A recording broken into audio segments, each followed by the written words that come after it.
And then one says to the other, what's water? Right? Because we don't think about being. It's what we exist in. And so we don't actually think about it. But it is the single most important thing to understand. Because this thing which is being is called alam. It's called the world, the cosmos. Alam in Arabic is called ismu ala. It's the noun of instrumentation. It's the noun of instrumentation. Like tabi' is what you imprint with. The tabi'. It's what you make an imprint with. Alam is what you know by. It's the instrument of knowledge. That's why it comes from ilm itself. It's the instrument of knowledge. And so knowledge is the single most important thing that we do as human beings. Why? Because we are knowers by our very nature.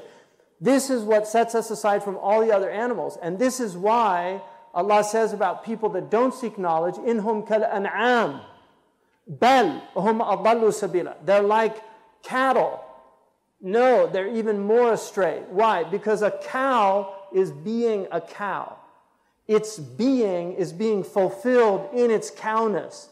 But a human that does not seek knowledge is not being a human, because it's not fulfilling its humanity as a knower.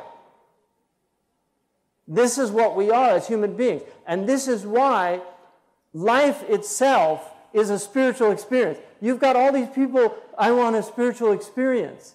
This is it, folks. This is the spiritual experience.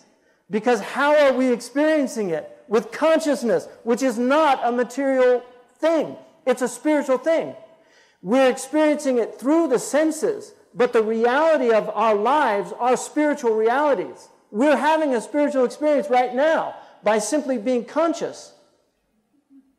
You don't need, if you want an altered consciousness, there's drugs for that. That's why people take drugs. Because they don't understand they're already having a spiritual experience. They don't need drugs to have a spiritual experience. You don't need to jump out of a plane to have a spiritual experience. You don't need to be on Mount Kilimanjaro to have a spiritual experience. It's right here and right now. It's just simply being aware, being conscious. Because this is an immaterial phenomenon.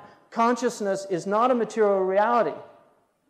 Because Allah subhanahu wa ta'ala, when He created the human being, خَلَقَهُ, right? مِن طِينٍ. He created him from teen. This is the body. It's made of mud, material matter, water and earth, which is the essential elements of this planet. Water and earth. 70% water, 30% earth. Like our bodies, 70% water, 30% earth.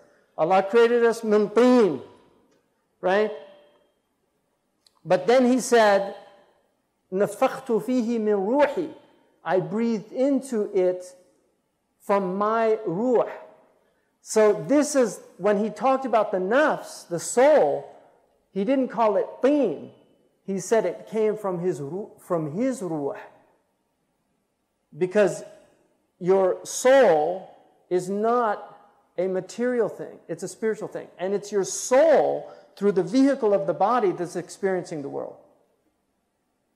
You can't experience the world through anything other than your soul.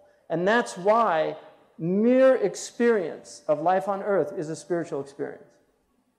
And there are people that become aware of it, and there are people that think they're having a material experience. They're called materialists. They deny the unseen, even though their very soul can't be seen. Their own consciousness can't be seen. You cannot find consciousness in a microscope. Scientists have been looking for it for a very long time, and they haven't found it. So the very thing that enables them to deny the spirit is the spirit itself. And this is why the malahida are ahmaqun nas. They're the most stupid people. They are. Our ulama have always said that those who deny the soul are fools, because they're denying the very thing that's enabling them to deny it.